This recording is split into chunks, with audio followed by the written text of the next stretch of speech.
OSHA has defined pathogenic microorganisms as ones that are potentially infectious materials that can cause disease in humans. It has also gone on to define pathogens included within this definition, but they are not completely a complete list of it, but not limited to hepatitis B, A, hepatitis A, B, and C, the viruses for hepatitis, and HIV, as well as some bacteria. This is not an all-inclusive list, and you should understand that there may be other viruses that are on the list, but these are the ones that are most prevalent in the workplace.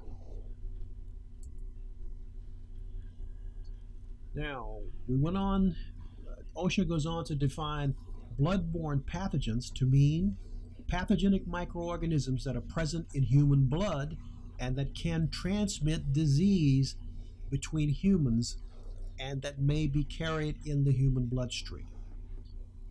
It has defined blood as human blood or human blood components and products made from human blood.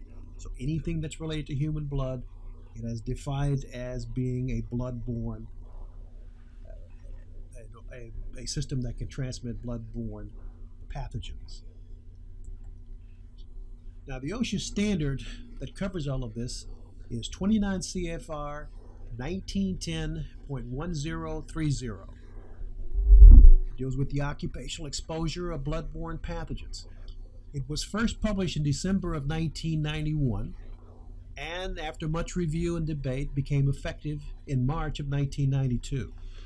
The scope of this statute deals with all occupational exposure to blood and other potentially infectious material that you may encounter in the workplace.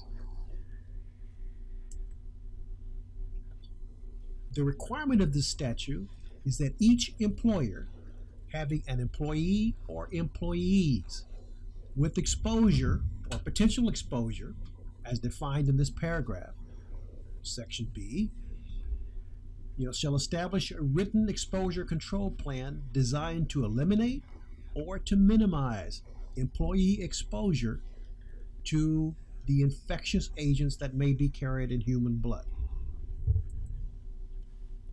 Occupational exposure means that anyone who is working in a job that may come into contact with the blood or the bloodborne pathogens. Anyone who reasonably anticipates skin, eye, mucous membrane contact with blood or other potentially infectious material that may result from just doing your job. So OSHA is putting these rules into place to protect employees who may come into contact with bloodborne pathogens as a result of simply their occupation. They require that they be protected. Duties may include patient care, phlebotomy. Phlebotomy is just a fancy way of saying people who draw blood. In many places in the world, people who take blood are an occupation all their own, people who can draw blood from humans. In the United States, this is combined into the training for doctors and nurses and EMTs. But in other places in the world, a phlebotomist is someone who specializes in taking blood from an individual. They also require the same protection for people who deal with environmental services, people who deal with hazardous material and waste management, and any other occupation in which an individual may find themselves exposed to blood or other material, other liquid material from the human body that may contain bloodborne pathogens.